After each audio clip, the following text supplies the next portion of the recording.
Hi there, everybody. It's Sunday morning. Happy Sunday. Praise the Lord. I am putting on a pot of chili beans. I don't even know what time it is, maybe 8-ish or so. Kind of overcast out today, so my goal is to make chili beans from scratch and homemade cornbread for dinner. So I thought I'd bring you along. I know I have not done this before. So what you're going to need is a big stock pot, stainless steel. This is what I like to use. You can use whatever you have. I have a whole chopped onion, just roughly chopped. I've got my home made beef bone broth. And then I have about 3.5 cups of rinsed beans. Now I've got some pinto beans, some little kidney beans, red beans, and some little white great northern beans. So what I have done, you can put any kind of beans you like in there. I had all these little bags that had just a little bit in the bottom. Keep in mind, when you're using dried beans, you need to wash them. A lot of people soak them. I don't mess with that, especially if I have all day to simmer these. I just wash them, sort them, make sure there's no little rocks or anything in there, and then they're ready to go. But I measured out, let's say 3.5. So that's going to give me 7 cups of beans. That's a lot. So I figured just for the mister and I can can the leftovers. So you can never have too much chili. And when you can it, it's even better. So that's what we're going to do so far. So I've got my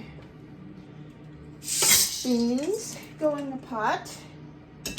My onion goes in the pot. Get this stuff out of my way. And I took out a pound of ground beef. I do have some spicy Italian sausage in the freezer. I need to grab that out, let it defrost. Got my 4 jars opener.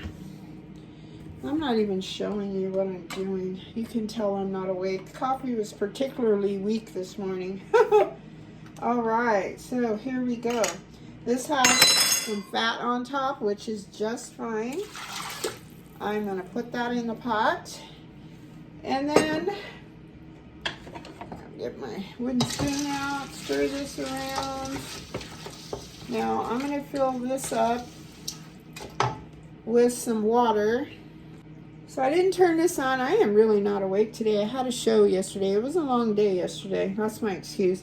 I filled this up about 2/3 of water, warm water, swirled it around so I got all the goodness out of the jar, and then went ahead and poured it in. I'm going to get some garlic. And yes, I am cheating. I'm using the Kirkland's minced garlic. And I'm going to put a big dollop in there. That's probably maybe 2 tablespoons.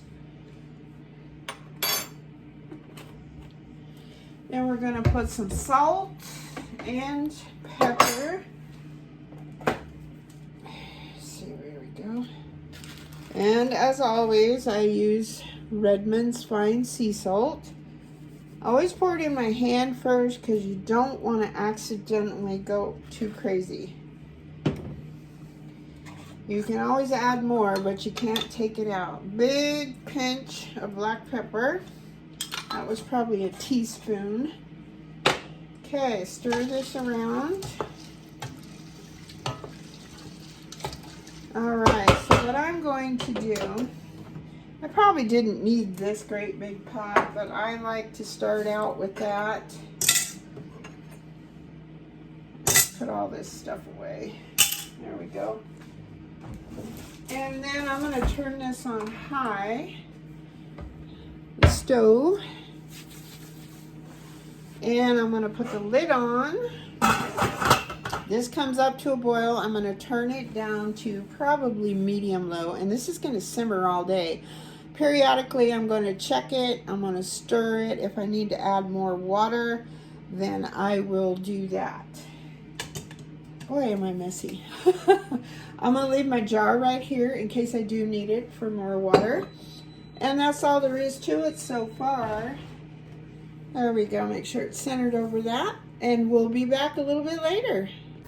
All right, guys, my beans have come to a boil. It's kind of steamy in there, so I have turned that down to medium low. Then I'm going to put the lid back on. I'm just going to let this simmer, checking it every once in a while in case it needs more liquid. All right, so my beans have swelled up quite a bit. I've been adding little bits of water here and there.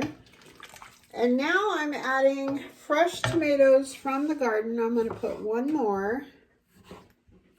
I'm using fresh tomatoes while I still can. I've got canned tomatoes, but I figured use these up. And there we go. And these will cook down and flavor our beans. Okay. Now I'm going to grab some spices and we'll get that going. Hold on. All right, so I have some paprika.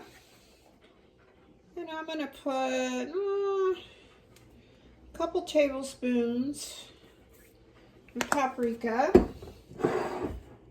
I got some homegrown oregano. Put about a tablespoon of that in there, but what I'm going to do is kind of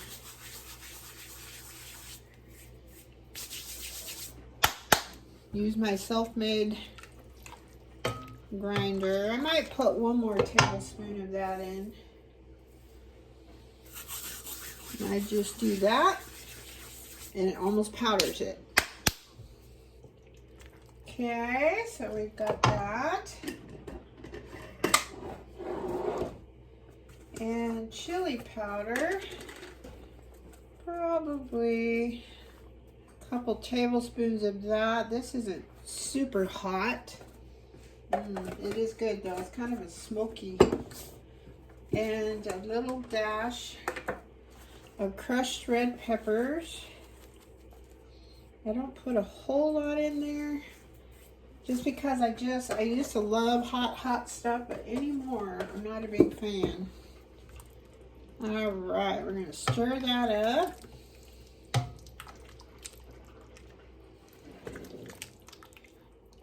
All right. So, and we might add some of my bell peppers to this mix. I'm gonna grab some, I'll be right back. All right, so I had these freezing. I like to chop them and put them on a paper plate and let them freeze, so then you can grab them out of the bag. There's some Marconi Reds in here. There's not a whole lot on this plate. I'm just going to go ahead and throw those in.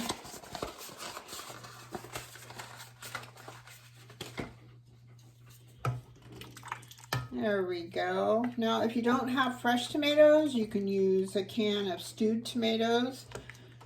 About a 16-ounce can. There we go. If you don't have stewed tomatoes, you could use tomato sauce. I would only put a little bit of the sauce in while your beans are still cooking, and then add the rest a little later, because it will thicken it up and it could possibly burn. So anyways, that's what we have so far. And I'll put the lid back on. There we go, and just let it keep simmering. All right, so I put my pound of ground beef. I decided not to do the spicy Italian sausage. I'm going to save that for some red sauce for pasta. Here's my beans. They're looking fantastic. Oops, sorry about the steam. Come on, steam. There we go. Now you can see them. Starting to get kind of tender. I haven't tried them yet. They should not be done, I wouldn't think. But they're looking and smelling delicious. So we're just gonna brown this up. There's usually not a whole lot of grease. This is our homegrown beef, ground beef. And there's usually not a whole lot of fat. If there is fat, you probably want to drain that. If there's a little bit, you can always put that in your beans. It's not going to hurt them one single bit. So once this is browned up, we're going to pop it into our chili. We're going to still keep it on low and just let it simmer for the rest of the afternoon. All right, guys, I got my ground beef all browned up. I'm going to add that. See, there's very, very little fat from our homegrown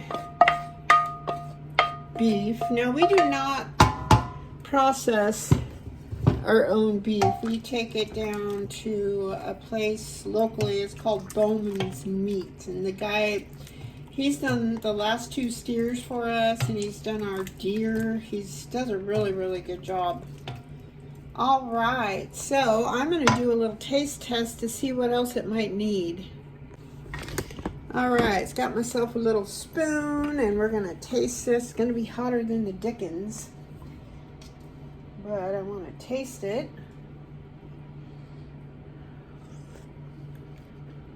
Ooh, that's really, really good. It's got the right amount of seasoning. However, it does need some more salt.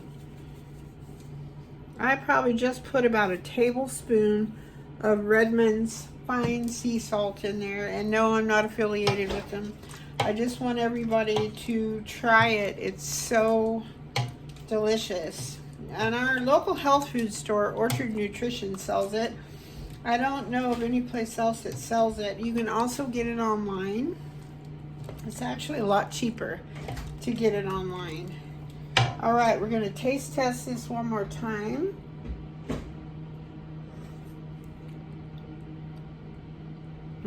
That's good.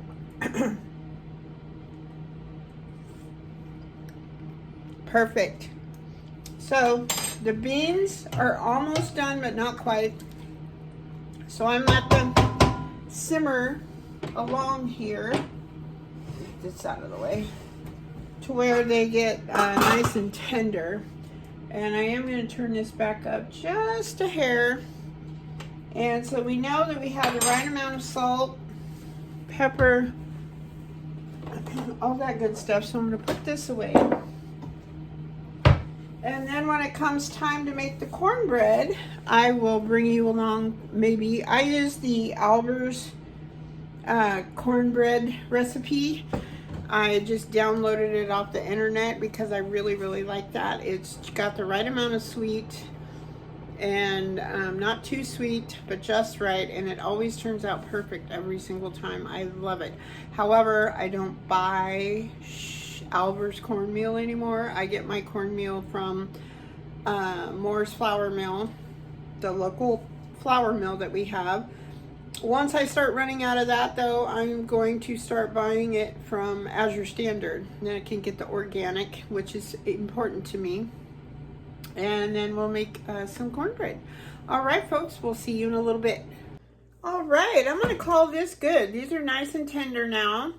And then I'm just going to keep them on very, very low. And then I'm going to make a separate video for the cornmeal. That way, if people want to search it up, just cornmeal without the beans, it'd be a lot easier. You don't have to fast forward through the whole bean making process. All right. So I hope the sun is shining where you are. I hope you're happy, healthy, safe. Thank you so much, as always, for watching, sharing, subscribing. And God bless you all, and happy cooking. I'll see you next time. Bye-bye.